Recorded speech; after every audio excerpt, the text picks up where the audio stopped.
আলাইকুম ওয়া রাহমাতুল্লাহি ওয়া বারাকাতুহু। একটা বিশেষ বার্তা উদ্দেশ্যে আপনাদের কাছে আসা।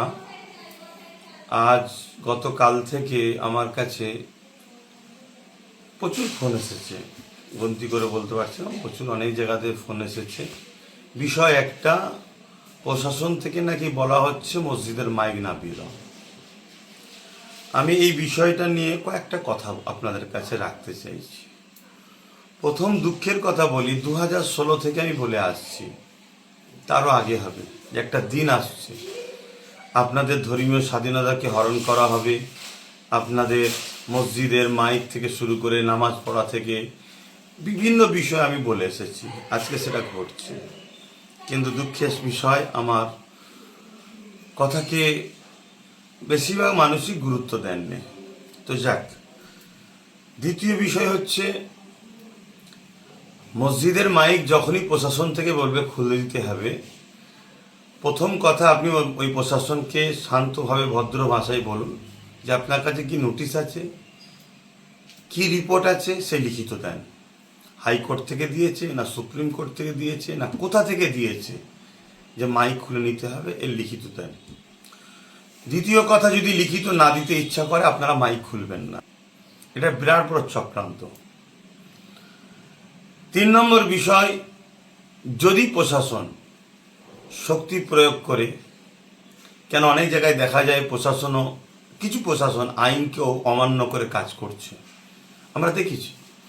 তো সেই জায়গায় যদি শক্তি প্রয়োগ করে জোরপূর্বক বলপূর্বক যদি মাইক খুলতে চায়, আপনারা সেটাকে পুরো ভিডিও করুন, সেই ভিডিও আমাদের কাছে পৌঁছান। সংবিধান ও আইনের আওতায় সেই প্রশাসনকে আনা হবে, কেন সংবিধান ও আইনের ওপরে কেউ নয়।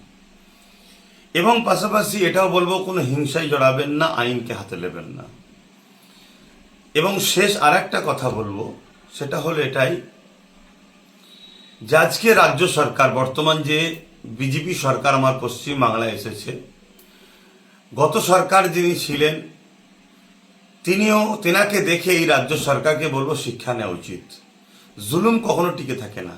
জুলুম যদি করেন তাহলে 5টা বছর দেখতে দেখতে কেটে যাবে, দ্বিতীয়বার আপনাকে ঘুরে আর আসতে হবে বলে মনে হচ্ছে না। তাই রাজ্য সরকার, সে তার ব্যর্থতাকে ঢাকার জন্য সে বলেছিল গ্যাসের দাম কমিয়ে দেবো, 420 টাকা করে না 450 করে দেবো। তারপরে অন্নপূর্ণা ভাণ্ডার, তাতে ফ্লপ হয়েছে।